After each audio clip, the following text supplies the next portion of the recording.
Hello friends, welcome to my channel. இன்றைக்கி சமையல் ரெசிப்பியில் ஒரு சத்தான சைட் டிஷ் தான் பார்க்க போகிறோம். இதுக்கு நான் ஒரு கைப்பிடி அளவு பாலக்கீரை எடுத்திருக்கேன். இது பாலக்கீரையில் மட்டும்தான் செய்ய முடியும், மற்ற கீரைங்க சரியாக வராது. அதனால் ஒரு கைப்பிடி அளவு எடுத்துருக்கிறேன். அது கூட 2 கேரட்டை க்யூப்ஸாக கட் பண்ணுது. அதுக்கப்புறம் இது சக்கரவள்ளி கிழங்கை க்யூப்ஸாக கட் பண்ணி ஒரு சின்ன துண்டு எடுத்திருக்கேன். நீங்கள் வேணுன்னா உருளைக்கிழங்கு சேர்த்துக்கலாம். அதுக்கப்புறம் ஒரு பச்சை மிளகா, ஒரே ஒரு வெங்காயத்தை பொடியாக கட் பண்ணியிருக்கேன். இஞ்சி பூண்டு தட்டி வச்சுருக்கேன். அப்புறம் செரி டொமேட்டோ நம்ம மாடி தோட்டத்தில் ஒரு 4-5 எடுத்திருக்கேன். இது இந்த டிஷ்ஷுக்கு சூப்பராக இருக்கும். இருந்தால் எடுத்துக்கோங்க, இல்லைன்னா நார்மல் தக்காளி எடுத்துக்கோங்க. பெங்களூர் தக்காளி சூப்பராக இருக்கும். அப்புறம் ஒரு ஸ்பூன் மிளகாத்தூள், 1/2 ஸ்பூன் தனியாத்தூள், மஞ்சத்தூள், அதுக்கப்புறம் ஜீரகத்தூள், கொஞ்சோண்டு தேங்காய் துருவல். அவ்வளோதான் ஃப்ரெண்ட்ஸ், இதுக்கு தேவையான பொருட்கள். சிம்பிள் ரெசிபி தான், ஆனால் ரொம்ப சத்தானது. இது எப்படி செய்யலான்னு பார்க்கலாம் வாங்க. ஒரு வானலி வச்சு கொஞ்சமாக ரீஃபைண்ட் ஆயில் ஊற்றிக்கிங்க. உங்களுக்கு எந்த எண்ணெய் பிடிக்குமோ ஊற்றிக்கிங்க. ஆனால் நல்லெண்ணெய் அவ்வளோவா செட் ஆகாது, அதனால் அது கூட ஜீரகம் தாளிச்சுக்குங்க. சீரகம் நல்லா பொரிஞ்சு வரும்போது நம்ம இஞ்சி பூண்டு தட்டி வச்சுருக்கோம் இல்லைங்களா, அதை கொஞ்சமாக சேர்த்துக்குங்க. நான் மோஸ்ட்லி ஃப்ரெஷ்ஷாக தட்டி தான் சேர்ப்பேன். அதுதான் எனக்கு ரொம்ப பிடிக்கும்.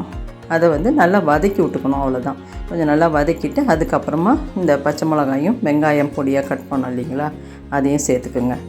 சேர்த்து நல்லா ஃப்ளேம் கொஞ்சம் கூட வச்சு நல்லா வதக்கி விடுங்க. நல்லா வணங்கி வரும்போது இந்த தக்காளி, செரி டொமேட்டோ சொன்னேன் இல்லைங்களா, அதுவும் இந்த கேரட்டு, சக்கரவள்ளி கிழங்கு சேர்த்துக்குங்க. உங்களுக்கு சக்கரவள்ளி கிழங்கு பிடிக்கலன்னா நீங்கள் உருளைக்கிழங்கு ஒன்று சேர்த்துக்கலாம். அதை இந்த மாதிரி க்யூப்ஸாக கட் பண்ணி சேர்த்துக்குங்க.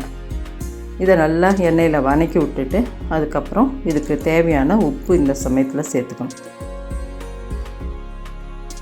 பாருங்கள், இந்த உப்பை சேர்த்து நல்லா கலந்து கொடுத்துட்டு அதுக்கப்புறமா கொஞ்சமாக தண்ணி தெளித்து வேக வைக்கணும். ரொம்ப தண்ணி ஊற்றக்கூடாது, தண்ணி அவ்வளோ இழுக்காது. அதனால் கொஞ்சமாக தண்ணி தெளிச்சுங்க. நீங்கள் பார்க்கலாம், மசாலா காரப்பொடி எல்லாம் சேர்க்கலை.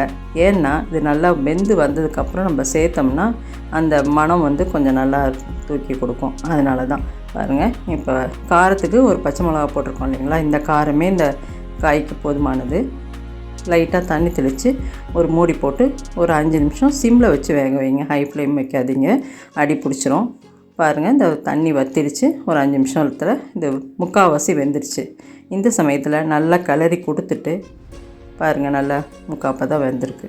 சக்கரவள்ளி கிழங்கு ஈஸியாக வெந்துடும். கேரட் தான் கொஞ்சம் லேட் ஆகும், அதுவும் சீக்கிரம் வெந்துடும். பாருங்கள், இப்போ அந்த மசாலா பொடி சொன்னேன் இல்லைங்களா, மிளகாத்தூள், மஞ்சத்தூள், ஜீரகத்தூள், இவ்வளோ தான் இருக்குது. லாஸ்ட்டாக ஒரு மசாலா பொடி சேர்க்க போகிறோம். வீடியோவை ஸ்கிப் பண்ணாமல் முழுமையாக பாருங்கள். இது கூட ஒரே ஒரு ஸ்பூன் நெய். இது நல்ல மணத்தை கொடுக்கும். கீரை இல்லைங்களா, அது ஒரு ஃப்ளேவர் இருந்தால் தான் நல்லாயிருக்கும். அதனால் ஒரே ஒரு ஸ்பூன் நெய் சேர்த்து இந்த மசாலாவோடு நல்லா கலந்து கொடுத்துட்டு இப்போ இந்த கீரையை சேருங்க. கீரை ரொம்ப நேரம் வேக தேவையில்லை, அந்த சத்துக்களும் போயிடும். அதனால் இப்போ சேர்த்து நல்லா கலந்து கொடுத்துட்டு இதுக்கு மேலே ஒரு முக்கியமான டிப்பு, கொஞ்சோண்டு சர்க்கரை, வெள்ளை சர்க்கரை தான். அதை கொஞ்சமாக நீங்கள் சேர்த்துக்கிட்டிங்கன்னா இந்த கீரையில் ஏதாவது கசப்புத்தன்மை இருந்தாலும் போயிடும். ப்ளஸ் இந்த கீரை அப்படியே க்ரீனிஷாக நல்ல டேஸ்ட்டாக இருக்கும். கீரை கலர் மாறிடுச்சுன்னா உங்களுக்கு கசப்புத்தன்மை வந்துடும். அதனால் இந்த டிப்பை கரெக்டாக பண்ணுங்கள். கொஞ்சோண்டு ஒரு 1/4 ஸ்பூன் சர்க்கரை சேர்த்துக்குங்க. சேர்த்து நல்லா கலந்து கொடுத்துட்டு இப்போ ஒரு 5 நிமிஷம் இந்த கீரை வேகிற அளவுக்கு மூடியை போட்டு மூடி சிம்மில் தான் வச்சுருக்கணும். ஒரு 5 நிமிஷம் வச்சிங்கன்னா நல்லா வெந்துடும். பாருங்கள், நான் சர்க்கரை சேர்த்ததுனால அந்த கலர் மாறவே இல்லை. டேஸ்ட்டும் சூப்பராக இருக்கும், ஆனால் நல்லா வெந்திருக்கும். இந்த ஸ்டேஜில் நல்லா கலந்து கொடுத்துட்டு நம்ம ஒரு கப்பு, ஒரு 1/4 கப்பு தான் இது, சின்ன கப்பு, அதில் தேங்காய் துருவி வச்சுருக்கிறேன். அதை இந்த ஸ்டேஜில் நல்லா சேர்த்து கலந்து கொடுங்க. இப்போ பாருங்கள், இதில் கீரை, காய், கிழங்கு எல்லாமே இருக்குது. இது ரொம்ப நல்லது. இந்த சாதத்துக்கூடையும் சாப்பிட்லாம், சாம்பார் சாதம், இது சப்பாத்திக்கும் குருமா இது வச்சுக்கிட்டு இதையும் ஒரு காயை ஒரு சைட் டிஷ்ஷாக வச்சுக்கிட்டு சாப்பிடுங்க. காய்கறி நிறைய சேர்த்துக்கணும், அப்போ தான் நம்மளுக்கு நல்ல எனர்ஜி கிடைக்கும். இப்போ நல்லா கலந்துட்டு நான் சொன்னேன் இல்லைங்களா, கரம் மசாலா நான் ஆச்சி தான் எடுத்துருக்கிறேன்.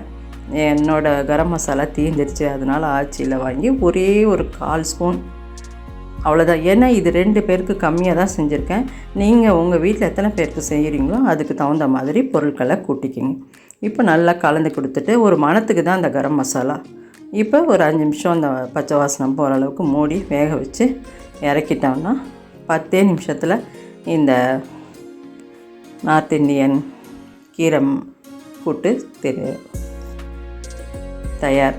பாருங்கள், பரிமாற வேண்டியதுதான். ரொம்ப சூப்பராக இருக்கும், டேஸ்ட்டாக இருக்கும். செஞ்சு பாருங்கள். எல்லாமே கீரை வேண்டாம் வேண்டாம்னு சொல்கிறவங்களும் விரும்பி சாப்பிடுவாங்க.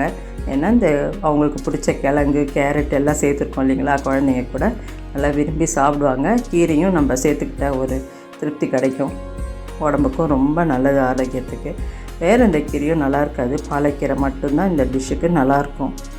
செஞ்சு பார்த்துட்டு இந்த டிஷ் உங்களுக்கு எப்படி வந்ததுன்னு கமெண்ட் செக்ஷனில் தெரிவிங்க. இந்த மாதிரி நிறையா இன்ட்ரெஸ்டிங்கான டிஷ்ஷஸ் நம்ம சேனலில் இருக்குது, போய் பாருங்கள். உங்கள் ஃப்ரெண்ட்ஸுக்கும் ரிலேட்டிவ்க்கும் ஷேர் பண்ணுங்கள். சப்ஸ்கிரைப் பண்ண சொல்லி தவறாமல் சொல்லுங்கள்.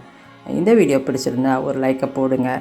அடுத்த வீடியோவில் நம்ம பார்த்து நல்ல டிஷ்ஷோடு வரேன். தேங்க்யூ.